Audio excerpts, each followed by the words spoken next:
Pessoal, essa é a nossa segunda conversa sobre obesidade. Se você ainda não viu o primeiro vídeo, eu recomendo que você veja para que a gente possa dar sequência nesse aqui. Vamos lá! Para quem ainda não me conhece, eu sou Ana Lúcia Gomes, endocrinologista e metabologista há 30 anos. E nós começamos a nossa conversa falando e tentando entender um pouco dos mecanismos da obesidade. E agora eu quero conversar um pouquinho com vocês sobre como abordar e tratar a obesidade. E a primeira coisa e a mais importante é estabelecer qual é a nossa meta. Qual é o peso ideal? Essa é uma pergunta que não quer calar e que causa muita polêmica. Existem cálculos de IMC, que é o índice de massa corpórea, existem tabelas prontas, existem calculadoras de peso ideal, existe a fantasia, a ilusão do corpo ideal, da menina de passarela, da modelo da foto, que não é real. Não é real, gente. Presta atenção. Uma outra coisa que tem que ser levada em consideração é qual é a sua história. Veja bem, uma mesma pessoa de 1,60 m, que pesa 75 quilos, ela está um pouco acima do peso, certo?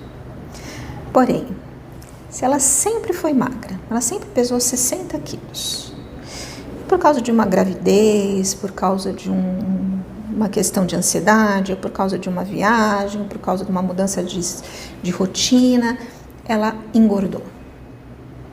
Ela está acima do peso, ela precisa emagrecer e, se possível, tentar voltar para os 60 quilos, certo? Agora, essa mesma pessoa, 1,60 m, 75 quilos, que está um pouquinho acima do peso, ela pesava 130 e ela conseguiu chegar aos 75. Ela está ótima, está excelente, não precisa emagrecer mais, a gente precisa trabalhar para que ela não engorde, para que ela mantenha esse peso. Percebe como simplesmente o número, o cálculo frio não reflete a realidade? Então, cada um é um indivíduo a ser avaliado. Qual é a sua história de peso? Qual é a sua história de vida? Qual é a sua genética? Qual é a sua idade? Qual é a sua preferência pessoal? Tem gente que gosta de ficar sequinha, contando costela, e tem gente que gosta de ficar cheinho. Aquela mesma pessoa de 1,60 m, 75 quilos, se for um atleta de alta performance, com um monte de músculo, ela pode estar magra.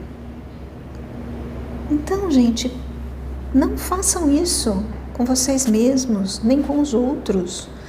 Não tratem a questão como simplesmente matemática. Esse é o primeiro passo, estabelecer uma meta realista e possível.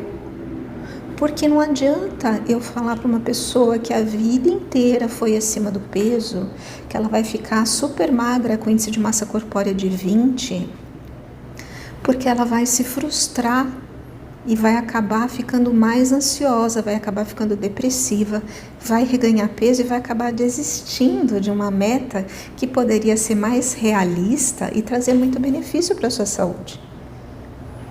Ok? Quais são as alternativas de tratamento que a gente tem? Primeiro, mudança de hábitos é fundamental, gente.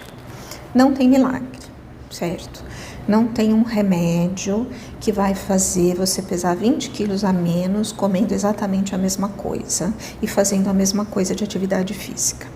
Isso também é um mito que a gente tem que quebrar. Para que a gente tenha sucesso, a gente tem que falar a verdade, certo? Então, a mudança de hábitos, ela vai ter que acontecer. Mas a gente pode ajudar você a fazer isso. Com uma boa orientação, uma parceria com o médico, com o nutricionista, com o educador físico e com medicamentos.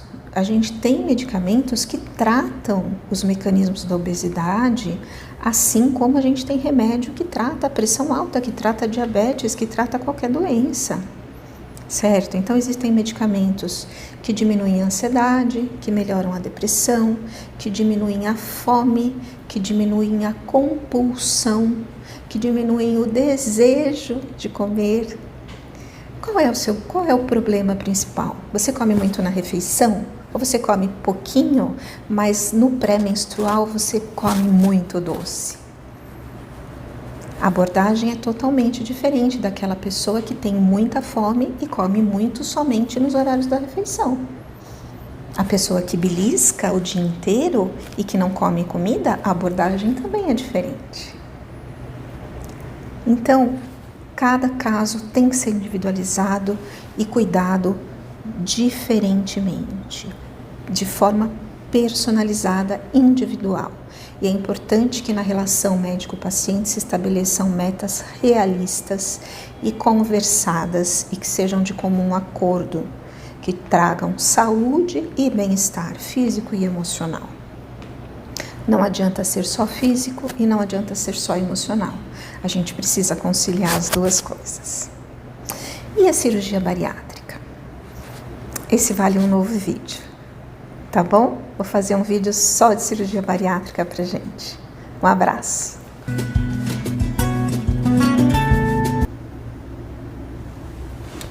Oi, pessoal. Hoje a gente vai conversar sobre cirurgia bariátrica. Quando será que ela está indicada? Vem comigo.